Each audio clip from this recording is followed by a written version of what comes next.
Hello and welcome back to 1860 Munich. Now, since the last time we met, which was the Leipzig 4-0 win at home, it's been okay. I say it's okay, bearing in mind we've had 5 away games and we're unbeaten in all of them. It's not been too bad. A 0-0 away draw with Mainz, followed by back-to-back wins away at Hertha Berlin 2-1 and at home against Köln 2-0. That took us into the Christmas break. Since the Christmas break, however, it's not been great. I don't know what the boys did over Christmas, but clearly it's had an effect on them. A 1-1 draw away at Schalke, a 0-0 draw away at Wolfsburg, a 1-0 home defeat against Frankfurt. They are top of the league, so that's okay. And a 1-1 draw away at Werder Bremen most recently. So out of the 7 games we've played, we've only lost 1, which isn't terrible. We've drawn 4 and won 2. So it could have been better, but like I said, considering we've had 5 away games there, it's not been terrible. And it has left us 8th in the league after 20 games, 7 wins, 8 draws, 5 defeats, 29 points. The gap between the top of the league and everyone else has gotten bigger, let's just say that. We are well clear of the relegation zone though. I think we're in the Bundesliga to stay permanently now. That is fine. I'm never going to be looking over my shoulder at the teams trying to catch us. We are, however, looking forward, and I think the league might be out of reach this season with 11 points between us and Frankfurt in first. However, only 5 points between us and the Champions League spots, third, with Bayern Munich and Leipzig there. That is definitely achievable. As you can see as well, it's the 6th of February. There's been a few arranged transfers. Nobody's joined just yet. Let's have a look. So Idrissa Doumbia has gone on loan to Fortuna Düsseldorf. He just wasn't playing too much. He wanted to go out on loan. We weren't really using him, and I thought, why not? I mean, he's not playing. At least he can get some football. The players in, however, this is where it gets interesting. We've got 3 arranged transfers. And as you can see, the man at the bottom, we'll go to him straight away. We don't have to pay the 10 million because Moise Kean is joining us permanently at the end of the season. Now, it is quite a big contract. It's about 62 grand a week. But we've been loaning him in for 10 grand a week for the last 3 seasons. We're not paying anything to sign him. For me, it's a no-brainer. It's a very good deal. Moise Kean coming in permanently, and he loves it here. Why wouldn't he want to be here? Am I one of his favoured personnel? Am I? I am. I'm first on the list. God, get in there. Michael Holford, manager, favoured personnel, right next to his idol, Mario Balotelli. So, okay. The next man joining permanently is this man from Fulham, Amad Traore, a 21-year-old Italian, and he can play out here on the right wing, naturally left-footed, so an inverted winger or an inside forward. With Trincao possibly going back to Barcelona at the end of the season, it's unlikely we're going to get him permanently. I felt it was important to start getting some attacking players that belong to the club rather than rely on loans all the time. And this man, not the finished article by any means, only 21 years old, but he looks decent, doesn't he? Not amazing, like we said, but he'll do a job definitely and can start for us in this league. Room to improve as well. Plenty of room to improve on some of these attributes. And the last man coming in on a free is Fatih Yulsu, a French 18-year-old goalkeeper, probably going to be a backup and we'll see how he develops. But Lazzarini wants to leave, so we're going to get rid of him at the end of the season, so Yulsu will be the number 2. There were some big clubs interested in him as well. So I thought, if bigger clubs are interested in him, surely we should be going for this man. They must see something. And, I mean, he's all right, isn't he? He's not terrible. The command of area, first touch, passing, etc. could be better for a sweeper keeper. But if you look at his goalkeeping attributes, for an 18-year-old, they're not bad at all. And that brings us on to the team to face Freiburg at home in the Cup. In goal, Lascano, a back four of Pinheiro, Bella Kotchap, McKenna and Henry, a midfield 3 of Eteke, Doyle and Mejbri. Trincao starts on the right, Pedri on the left, and Vans Porwen gets the start up front. Speaking of Vans Porwen, he did sign a new contract at Genk. However, we do still have the 5.75 million optional future fee if we choose to use it. Now, we lost to Freiburg in the league 2-1, so we owe them after what happened in the last match. Go out there and get revenge, lads. Now, advancing in the DFB-Pokal would be great. I think we're good enough to put together a run to get to the latter stages, and who knows, depending on how the draw falls. We saw it last season. I can't remember who won it, but all the big teams went out quite early. As Pedri's coming forward here. He's passed 1, he's passed 2, and a fantastic save from the keeper. Keeps it all level. Doyle's ball in. Bella Kotchap's header, another good save from the keeper. 10 minutes in. A good start. Free kick. Mejbri on the left. The ball in. McKenna's there. It's hit the bar.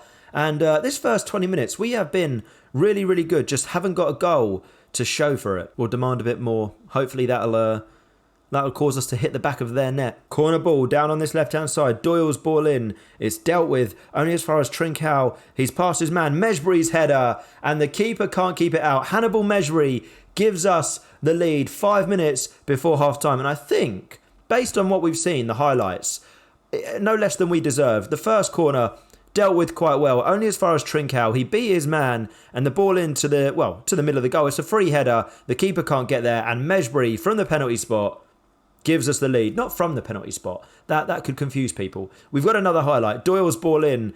Is it going to be a like for like? Trincao out for Jan. McKenna collects. Can we work a second? Doyle back for Henry. Of course, we were 1-0 up against Freiburg in the league game at home and lost 2-1. Hopefully not a repeat of that. Trincao on the right. We found him with some beautiful plays. Cutting inside. Is that a shot? Is that a shot? Has he shot from there? That was one of the worst shots I've ever seen on this game. And he's left-footed. What a letdown. All right, half-time, 0-0. Very happy, lads. Keep it going. Straight back out there. Of course, if we can get a second goal and double our advantage, considering what happened with Freiburg last time, which we've touched upon, it will make me feel a lot calmer. 70 minutes gone. Nothing has happened this second half until now. I don't particularly want to change anything, as time is just ticking down. Vans Poorwan, he's in on goal. It's a good save by the keeper. He's got to be scoring them. You think Moise Kean, do we bring Moise Kean on? Maybe it's time for our new permanent signing up front. Bela Kotchap gets the second ball. And, all right, it's Moise Kean time. 10 minutes to go. Freiburg have a highlight. The ball's come in. And Schmid, he's got to be scoring from there. It says it there. A massive chance. We've got away with one there. Downs and Bekiroglu on for Etiki and Dull as we look to see this game out. We'll demand more one last time with 3 minutes added on.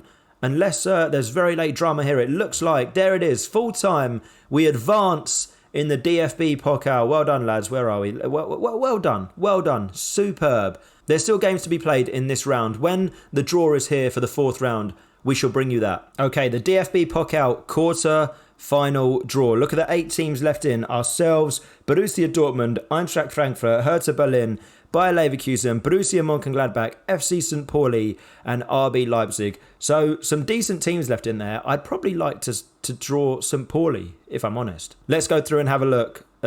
St. Pauli, well, we don't get them. We are at home against Frankfurt, the top of the league team. Why? I say why. There's some really tough games in there, so we're going to have to beat these teams at some stage if we want to win this competition. Okay, Stuttgart at home. We need to get a win in the league, you think. I don't think we've won in 4 in the league. The team to try and get us to that 3 points. Lascano in goal. A back four of Pinheiro, Bela Kotchap, McKenna and Henry. I'm really settled on that back four now. A midfield 3 of Etiki, Bekiroglu and Mejbri. Trincao on the right, Pedro on the left, Moise Kean back in the team up front. Doyle and Vans Poorwan both dropped. They didn't really play well the last game. So I'd like to see what Bekiroglu and Kean can do here. The last time I used this team talk, the play without any pressure on you, it worked. And we won 4-0. So we're going to use it again. They've all listened keenly, which is fine. I think that happened the last time. As we kick things off in Munich, Stuttgart, obviously, if we can win here, it will close the gap to the top 4. The Champions League next season would be brilliant. Europa League would still be good. Of course, these competitions do come with more money as well. So we can start to try and invest more into the team and into signing players that are going to be here permanently.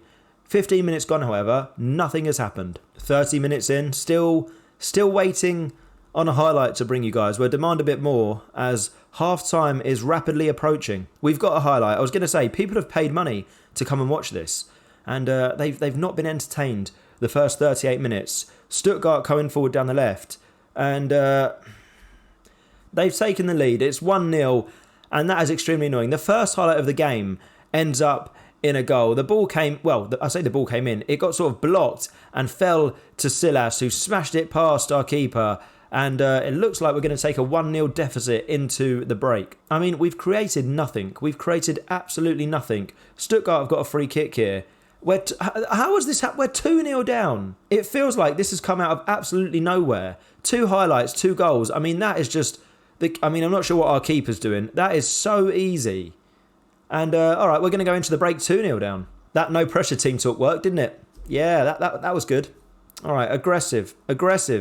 show me something else. We're going to change up the tactic as well. 4-2-4, you know it, you've seen it before. We're 2-0 down at home. We need goals. We may as well just throw the kitchen sink at Stuttgart at this stage. We've gone attacking, we've gone more direct, we're pushing higher up the pitch, we're pressing them more intently, we're even getting stuck in, which is probably why the yellow cards seem to be piling up here. Stuttgart free kick, surely not a third. Lezcano comes and saves. Can we counter now? Look at the players we've got forward. He finds Trincao, who finds Vans Poel, and this is it. This is the chance. Square it. He finds Mejbri. It's a fantastic, fantastic goal. It's 2-1. We're right back in it. And Mejbri gets his 4th of the season. It's nice to actually see someone in FM square the ball. We'll see it here in 3D. That is a beautiful pass. Mejbri takes his time and a lovely, lovely finish into the bottom right-hand corner. And we're going to do the old trick of demanding more right after we've scored to try and get a second. Highlight from their keeper. Of course, if we win the ball here, we're in a good position. I mean, even if we win it there, we're in a good position. If we lose it, they can get our defence. We've got the ball though. Moise Kean. How has he missed from there? I think that was harder to generally miss the goal than it was to score. Stuttgart coming forward. Can we get the second ball? What is going on here? 20 minutes to go. I've told the boys to shoot on sight. Klassen, who I've just brought on to replace Rico Henry, who went off with an injury, is now injured. So we've only got one more sub. What do we do here? Okay, we're going for a weird formation. We've brought on Tommy Doyle, put him here, and just drop Bekaroglu back here as a deep line playmaker. Hopefully, he can kind of cover this area of the pitch. With 15 minutes to go, though, you can't blame me. Nothing at all to lose. Of course, we could get caught out on that side now if we lose the ball. Tommy Doyle down here on that side of the pitch. Trincao's header, that will trickle over the bar. Stuttgart bringing the ball forward. They find Meyer out for Braderick on the left-hand side. And of course, we leave ourselves exposed, especially, I mean, it's my own fault, isn't it? We're not playing with a flipping left-back. We had to go for it. I didn't want to go for the conventional 4 defenders. We needed more options up front. That is quite a good header. Obviously, it wouldn't have been that good if we had a defender there. So I will take full credit for that. We'll go very attacking. I mean, why not? We've literally got nothing to lose. There's 5 minutes to go. 5 minutes added on. There's about 2 minutes of that to go. And are we in here? Vans Poel, and he's in on goal. He's scored. I don't think there's enough time for us to get a third goal and an equaliser here. There's a minute and a half. Is that enough time? Vans Poel went past his man and a lovely finish. I think that's his first goal of the season as well, which is nice. Have we got time to get a third? Just one highlight would be great. Just one highlight. One highlight. One highlight. No highlights. We lose 3-2 at home to Stuttgart. That is really annoying. I don't know what's happened since Christmas in the league, but I mean, the form has just been bad. That loss still leaves us in 8th position, so where we started the episode, still only 6 points off the European places, so we've still got things to fight for this season. One of the things we've got left to fight for is the DFB-Pokal. So the next episode will definitely include that game against Frankfurt. Then we'll either have Bayer Leverkusen or Dortmund. I'm assuming it will be Dortmund, but I mean, I'll leave it as a surprise. We are going to leave this episode there. If you've enjoyed the video, please do drop a like. If you want to see more, please subscribe to the channel and feel free to follow me on the socials and Twitch. All the links are down in the description. I shall see you tomorrow evening, 7 p.m, with Frankfurt and a mystery opponent, Leverkusen or Dortmund. Who knows? I'll see you then. Take care. Goodbye.